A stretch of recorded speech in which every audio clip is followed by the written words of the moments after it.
During the 6th century, much of Europe was suffering from the first plague. In fact, the conditions became so dire that Pope Gregory I, on February 16th, 600 AD, issued a decree that everybody should engage in unceasing prayer. And even to the point of when you hear somebody sneeze, you should utter the words, "God bless you," as a prayer over that person so that they don't become sick with the plague. Jesus had a lot to say about blessings as well. In fact, in his Sermon on the Mount, which is found in Matthew chapter 5, he talked about blessings 9 times. He actually used the word blessed 9 times in the first 9 verses.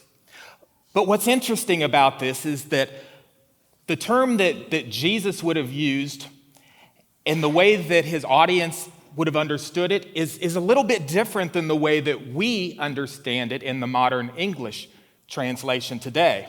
In fact, once you understand what Jesus' meaning behind the word blessed is, it changes your perspective a bit on what he's actually trying to tell his audience.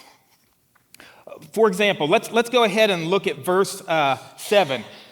Jesus starts off his Sermon on the Mount with what we know as the Beatitudes. And in verse 7, it reads, "Blessed are the merciful, for they will be shown mercy."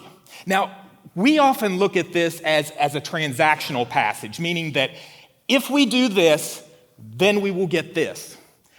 If we do this, this will be our reward.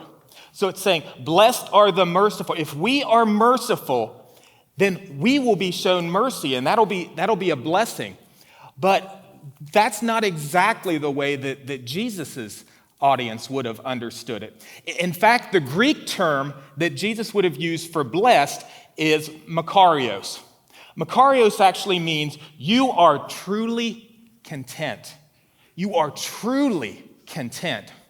And so when we understand what Makarios is meaning, then it changes the meaning of blessed a little bit. In fact, Makarios, if you look at it, it's in the present tense. It's not a future blessing. It's something that you are right now. So if we go back to that verse that we were just looking at, blessed are the merciful, for they will be shown mercy, and we apply the Makarios translation to that, you are truly content when you are merciful, because you will be shown mercy. You are already content while you were being merciful. So you see how that kind of changes a little bit of how we understand things. Let's take a look at verse 4. Let's look at one other one really quickly. Blessed are those who mourn, for they will be comforted. When we take a look at how Jesus' audience would have interpreted that, it reads this. You are truly content when you're mourned, because you will be comforted. Time doesn't give us, or we don't have enough time to go through all of them, so you can look about that on your own when you get home. But I kind of like the Makarios translation, because when we talk about being blessed, sometimes our English version and our culture leaves us a little bit empty. I mean, for example, Thanksgiving. We all sat down to a meal. We were blessed with all this food. We eat this food, and we're satisfied, right? But that satisfaction doesn't stay with us forever.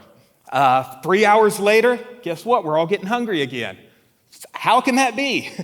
So that blessing doesn't last. But what Jesus says is, you can be truly content with me. At this point in time, his audience would have been thinking, okay, tell us how we can have this true contentment.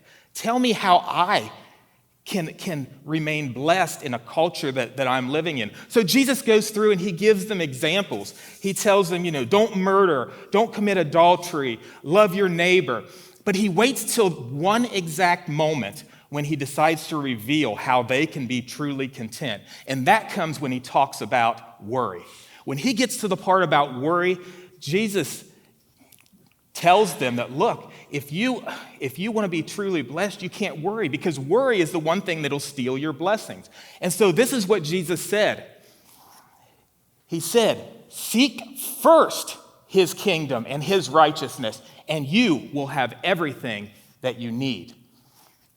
So if we seek out Jesus first, instead of trying to do things our own way, and we try to follow his teachings, then we will have that true contentment that we desire.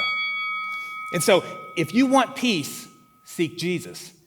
If you want to be blessed, seek Jesus. And if you want true contentment in your life, seek Jesus. May God bless you, and may you be truly content.